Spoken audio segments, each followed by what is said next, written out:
The frozen air bit through Lillian Turner's thin cotton dress as she stumbled through knee-deep snow.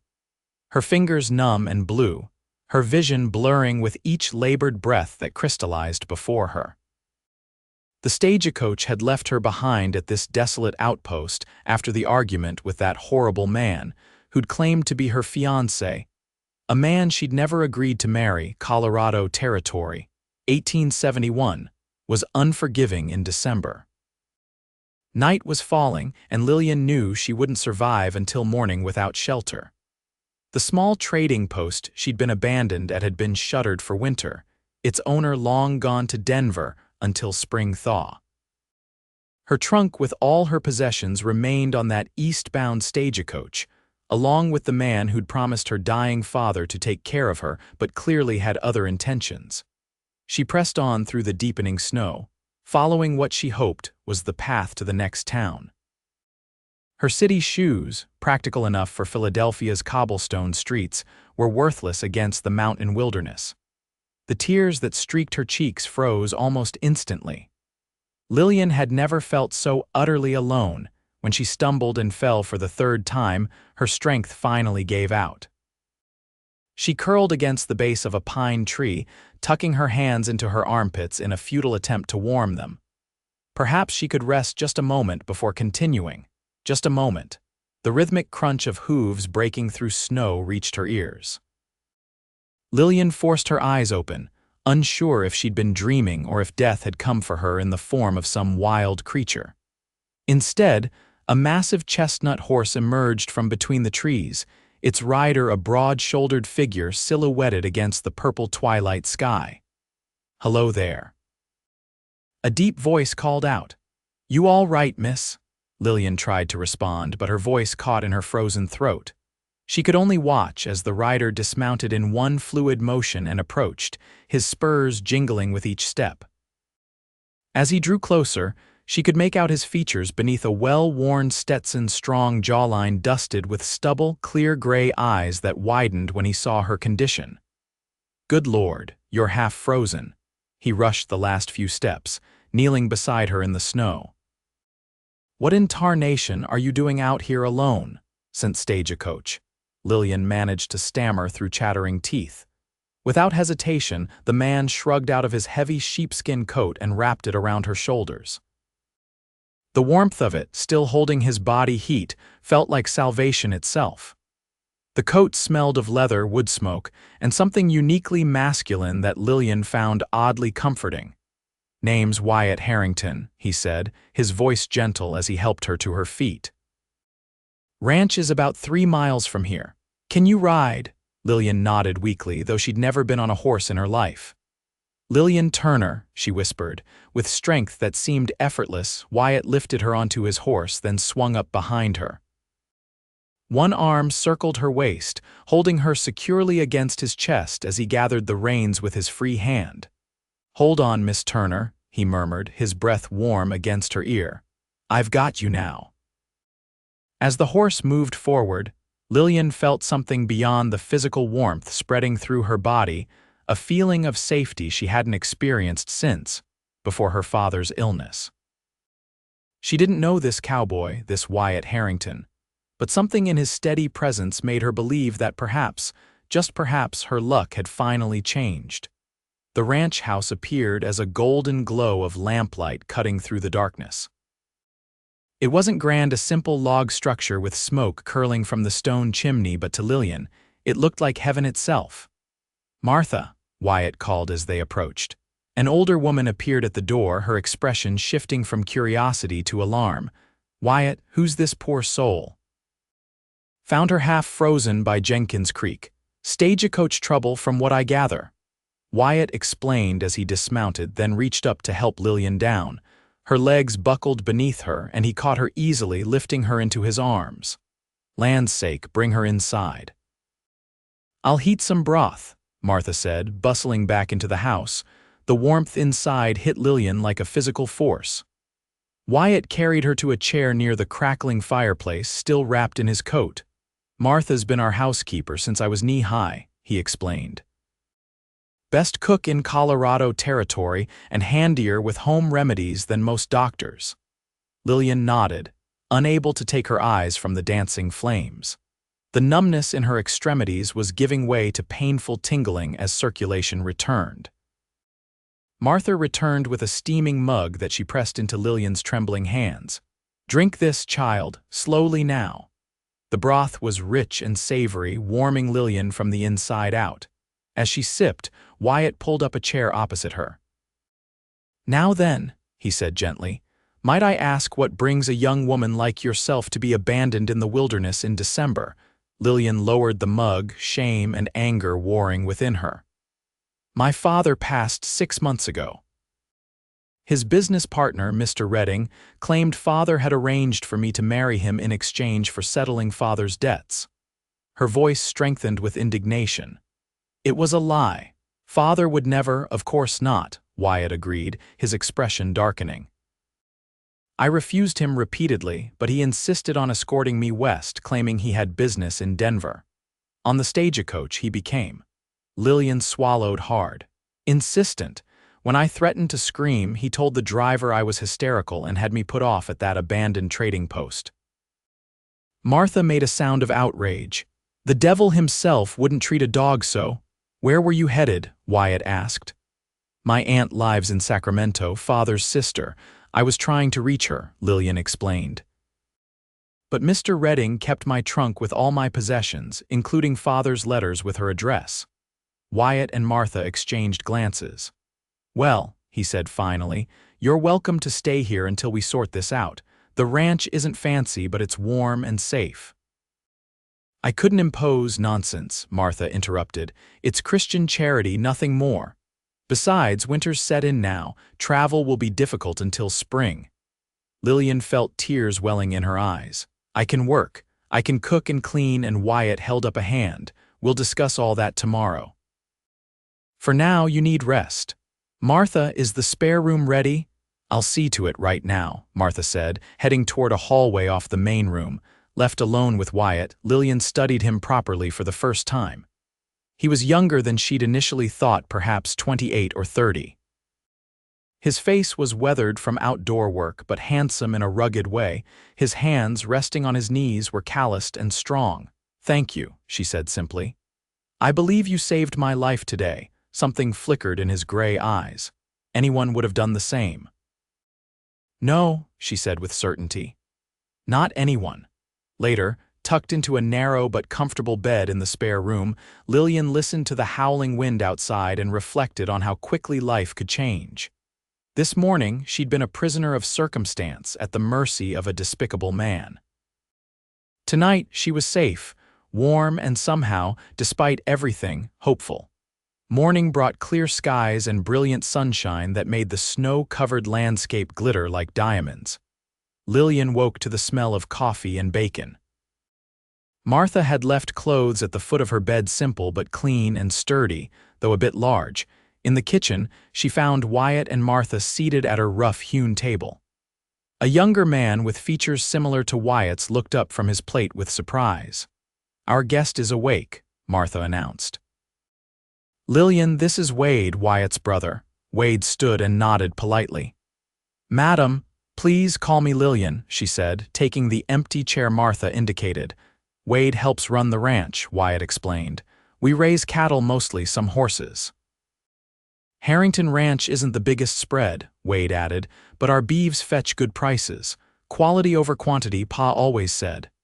Lillian accepted the plate Martha offered, laden with eggs and bacon. "Your father?" "Passed 3 years ago," Wyatt said quietly. "Took sick one winter and never recovered." "I'm sorry," Lillian said, recognizing the same shadow of grief she carried herself. Breakfast conversation revealed more about her hosts. The Harrington brothers had been born on this ranch, built by their father after he'd come west following the Mexican War. Their mother had died when Wade was just a baby. Martha, a widow whose husband had worked the ranch, had helped raise the boys. After the meal, Wade headed out to tend to the livestock while Wyatt lingered at the table, refilling his coffee cup. "I meant what I said last night," Lillian told him. "I want to earn my keep while I'm here. I won't be a burden." Wyatt studied her across the rim of his cup. "What skills do you have, Miss Turner? I can read and write well. I kept my father's books for his import business. I can sew, though I'm not exceptional at it, and I can learn whatever is needed." He nodded thoughtfully. "As it happens, I could use help with the accounts. Wade and I are capable enough with cattle, but neither of us has much head for figures." Relief washed over her. "I'd be happy to help." "Then it's settled. You'll stay through winter at least, help with the books, and in spring we'll see about getting you to your aunt." The arrangement was practical, sensible. Yet something in the way Wyatt looked at her with a mixture of admiration and curiosity made Lillian's heart beat just a little faster than necessary. Days settled into a rhythm. Mornings, Lillian helped Martha with household tasks. Afternoons, she worked on the ranch ledgers, organizing the chaotic system Wyatt had been using. Evenings were spent by the fire, where Wyatt often read aloud from one of the few books they owned, his deep voice bringing the stories to life. A week into her stay, a blizzard descended, confining them to the house for 3 days. On the second evening, when Martha had retired early with a headache and Wade was already asleep, Lillian and Wyatt sat alone by the fire. "You've brought order to my chaos," Wyatt said, looking at the neat stack of ledgers on the side table. "I had no idea we were doing so well," Lillian smiled. "You were doing well, you just couldn't see it through the disorganization." "Pa always said I needed a wife with a head for business," Wyatt remarked, then immediately looked embarrassed. "I didn't mean it's all right," Lillian assured him, though her cheeks felt warm. "It's sound advice." Wyatt leaned forward, firelight playing across his features. "May I ask you something personal, Lillian?" She nodded, noticing it was the first time he'd used her given name. "This man, Redding, were you ever? Did you have feelings for him?" "No," she answered immediately. "Never. He was my father's age, for one thing. And I never trusted him, even before father died." Wyatt seemed relieved. "Good, that's good." "Why do you ask?" He hesitated. "Just trying to understand what you left behind, whether there's someone waiting for you, someone you're eager to return to." "There's no one," Lillian said softly. "Only Aunt Rebecca, whom I haven't seen since I was a child. Philadelphia holds nothing but memories now, not all of them pleasant." Their eyes met across the small space between them, and something unspoken passed between them, a recognition, perhaps, of shared loneliness. The blizzard eventually passed, and life on the ranch continued. Christmas approached, bringing with it a festive spirit despite the simple circumstances. Martha baked special breads and pies. Wade and Wyatt brought in a small pine tree that they decorated with paper ornaments and strings of dried berries. On Christmas Eve, neighbors from the closest ranch 5 miles away braved the snow to join them for dinner. The Thompsons, Robert, his wife Eleanor, and their teenage sons were the first people outside the household Lillian had met since arriving. "So you're the city girl Wyatt rescued," Eleanor said as they prepared plates in the kitchen. "He couldn't stop talking about you when he came to borrow our sugar last week." Lillian felt her face flush. "He's been very kind." Eleanor gave her a knowing look. "Wyatt Harrington doesn't give his coat to just anyone, honey. That coat was his father's." The significance of this revelation settled over Lillian as she carried dishes to the table. She caught Wyatt watching her from across the room, his expression soft in the lamplight. After dinner, Robert Thompson produced a fiddle and the furniture was pushed aside for dancing. Wade partnered with Eleanor while Robert played a lively reel. When Wyatt extended his hand to Lillian, she hesitated only briefly before accepting. "I'm not very practiced at dancing," she admitted as he led her into the cleared space. "Neither am I," he confessed with a smile. "We'll learn together." His hand at her waist was warm and steady as he guided her through the steps. Despite their mutual inexperience, they moved well together, finding a natural rhythm. When the music slowed to a waltz, Wyatt drew her closer, their bodies separated by just inches of propriety. "You've brought something back to this house," he murmured, his voice low enough that only she could hear. "Something that's been missing since Pa died." "What's that?" she asked, breathless from more than just the dancing. Life, he said simply. Joy. Later, after their guests had departed and Martha and Wade had retired, Lillian found herself alone with Wyatt again by the fire. From a drawer, he produced a small package wrapped in brown paper. "Merry Christmas," he said, looking almost shy as he handed it to her. Inside was a beautiful leather-bound journal. "I noticed you writing on scraps of paper," he explained. "Thought you might like something proper to write in." Touched by his thoughtfulness, Lillian ran her fingers over the smooth cover. "It's perfect, thank you."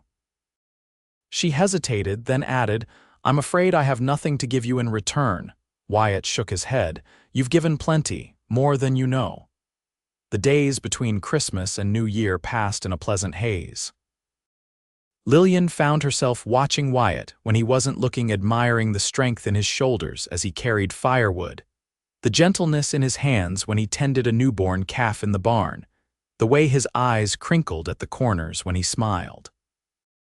She recorded these observations in her new journal, along with her growing confusion about her feelings. She had come to Colorado by necessity, not choice. Her plan had always been to reach her aunt in California. Yet increasingly, the thought of leaving Harrington Ranch, leaving Wyatt, filled her with a sense of loss. January brought clearer weather and with it, riders from town. The sheriff, a gruff man named Miller, brought news and mail. "Heard about a woman matching your description," he told Lillian as they sat at the kitchen table. "Man in Denver's been asking after you, says you're his fiancée who ran off with family heirlooms." Lillian gasped.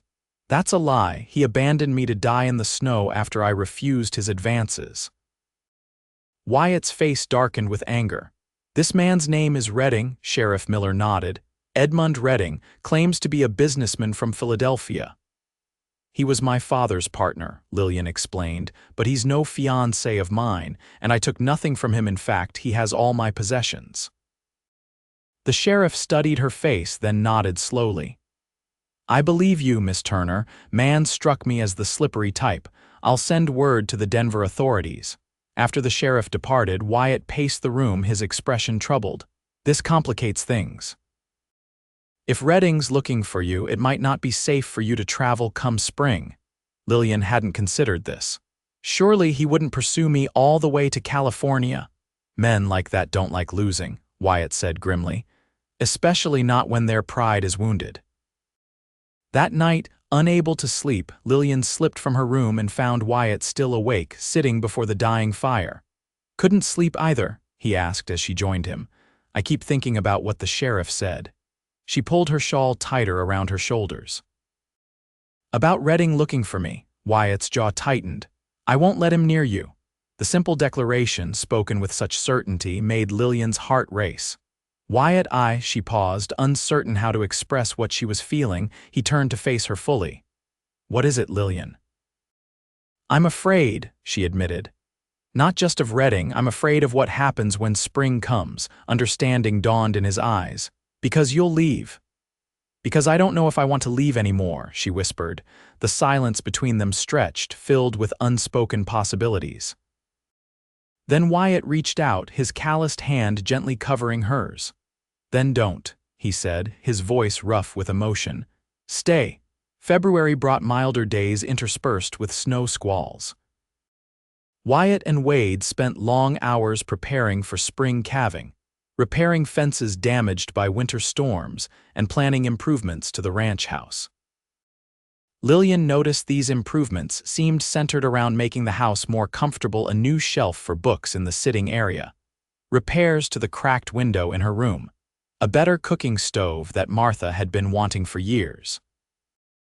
"You're nesting," Martha observed one afternoon as Wyatt installed the new curtains Lillian had sewn. Wyatt's ears reddened. "Just making necessary improvements." "MMHMM," Martha hummed, sharing a knowing glance with Lillian. As February turned to March, spring began making tentative appearances. Green shoots pushed through melting snow, and the days grew noticeably longer. With the improved weather came increased traffic on the nearby road, and with it, renewed anxiety for Lillian. The tension broke one evening when Wade burst into the house, his expression urgent. "Riders coming." 4 of them moving fast.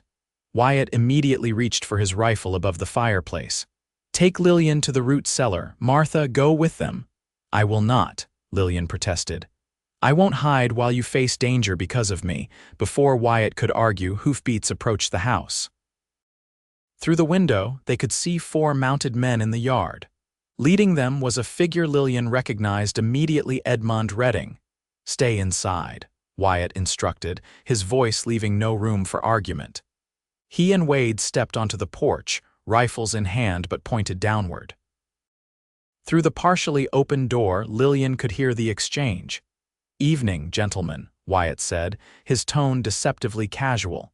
"Something we can help you with?" Redding's voice was just as Lillian remembered, smooth and condescending. "I understand you're harboring my fiancée." "I've come to collect her." "Don't recall any fiancé here," Wyatt replied evenly, "just family and ranch hands." "Don't play games, Cowboy," Redding snapped. "Lillian Turner, the sheriff in town, confirmed she's here." "Sheriff confirmed a Miss Turner is staying with us," Wade interjected. "Said nothing about her being engaged to you or anyone else." One of Redding's companions shifted impatiently. "Let's just search the place, Ed." "That won't be necessary," Lillian said, stepping onto the porch despite Martha's attempt to hold her back. She stood tall, though her heart hammered in her chest. "I'm right here, Mr. Redding." Redding's face twisted into an unpleasant smile. "Lillian, my dear, you've led me on quite a chase." "I'm not your dear," she said coldly, "and I've told you repeatedly I will not marry you." "Your father's debts were settled when you seized his business," Lillian interrupted. "There was never any arrangement for marriage. You invented that fiction after he died." Redding's expression hardened. "Get your things. You're coming with me." Wyatt moved to stand beside Lillian, his shoulder brushing hers. "The lady's made her choice. She's staying. Under whose protection?" Redding sneered. "Yours? What can a dirt-poor rancher offer her?" "Everything that matters," Lillian answered before Wyatt could respond. "Safety, respect, honesty." One of Redding's men reached for his holstered pistol, but the sharp click of Martha's shotgun being cocked from the doorway froze him mid-motion. "I may be old," Martha called out, "but I can still hit a tin can at 50 paces, and you boys are a sight bigger than tin cans." A tense silence followed. Redding's eyes darted between the armed ranchers and Lillian's defiant stance. Whatever he saw there seemed to give him pause. "This isn't over," he said finally. "The law will hear about this." "The law already has," came a new voice. Sheriff Miller rode into the yard, accompanied by 2 deputies. "Mr. Redding, I've received some interesting telegrams from Philadelphia regarding your business practices." The color drained from Redding's face. "What are you talking about?" "Fraud, embezzlement, misrepresentation of contracts," Miller listed. "Seems Miss Turner's father had more friends than you realized, friends who have been looking into your affairs since his death." Lillian gasped softly. She had written to her father's lawyer months ago, but had never received a reply. "These are baseless accusations," Redding blustered. "Maybe so," Miller agreed amiably, "but you'll need to return to Philadelphia to address them. Unless you'd prefer I arrest you here and now for abandoning a woman in life-threatening circumstances." Defeat settled over Redding's features. Without another word, he wheeled his horse around and rode away, his companions following after exchanging uncertain glances. Sheriff Miller tipped his hat to Lillian. "Miss Turner, I've got something for you." He reached into his saddlebag and withdrew a bundle wrapped in oilcloth. "Found your trunk abandoned at a way station near Denver. Most of the contents were gone, but these papers were hidden in a false bottom." Lillian accepted the package with trembling hands. Inside were her father's letters, including her aunt's address in Sacramento and his personal journal. "Thank you," she whispered, overcome with emotion. After the sheriff departed, promising to keep them informed of any developments with Redding, Lillian stood in the yard with Wyatt, the bundle clutched to her chest. "You have what you need now," Wyatt said quietly, "to reach your aunt in California." Lillian looked up at him, at the man who had saved her life, given her shelter, and somewhere along the way captured her heart. Do I need to go? Is there still a place for me here? Wyatt took her hands in his. There's always been a place for you here, Lillian. From the moment I found you in the snow. As what? She asked, needing to hear him say it. His gray eyes held her steadily. As whatever you want to be, friend, partner. He paused, gathering courage. Wife. The word hung between them, full of promise. I know it hasn't been long, Wyatt continued, and I'm not a wealthy man. The ranch is modest, the work is hard, and Lillian silenced him by rising on her tiptoes and pressing her lips to his. The kiss was brief but conveyed everything words couldn't. Yes, she said when they parted. To all of it, friend, partner, wife. His smile was like sunrise breaking over the mountains. Are you certain? What about your aunt? I'll write to her, Lillian said. Invite her to visit, to the wedding. Wyatt's arms encircled her waist, drawing her close. When I wrapped you in my coat that day, I never imagined I was also wrapping you in my future. Perhaps you were, Lillian murmured against his chest. Perhaps that's exactly what you were doing. They married in April when the wildflowers carpeted the meadows surrounding the ranch. Aunt Rebecca arrived from Sacramento, a spirited woman in her 60s who took an immediate liking to Martha. The ceremony was small but joyful, attended by neighboring ranchers and townsfolk who had come to know and respect the Harringtons. Sheriff Miller brought news that Edmund Redding had been arrested upon his return to Philadelphia, facing numerous charges of financial impropriety. Lillian's father's reputation had been restored posthumously, and a modest inheritance previously hidden by Redding was released to Lillian. The money allowed for improvements to Harrington Ranch, a larger herd, better breeding stock, and an extension to the house that included a proper library with floor-to-ceiling bookshelves that Wyatt built himself. By their first anniversary, Lillian was expecting their first child. On snowy evenings, she would often find herself standing at the window, looking out at the spot where Wyatt had found her that fateful December day. "What are you thinking about?" Wyatt would ask, coming to stand behind her, his arms encircling her growing belly. "How sometimes being lost is the only way to be found," she would answer, leaning back against the solid warmth of him. "And how a coat offered in kindness became the foundation of everything that matters." Outside, snow would fall on the Colorado wilderness, but inside Harrington Ranch, the warmth of love created a sanctuary against any storm, a sanctuary built from one act of compassion on a frigid winter day, when a cowboy wrapped a shivering woman in his coat, never realizing he was also wrapping her in his future.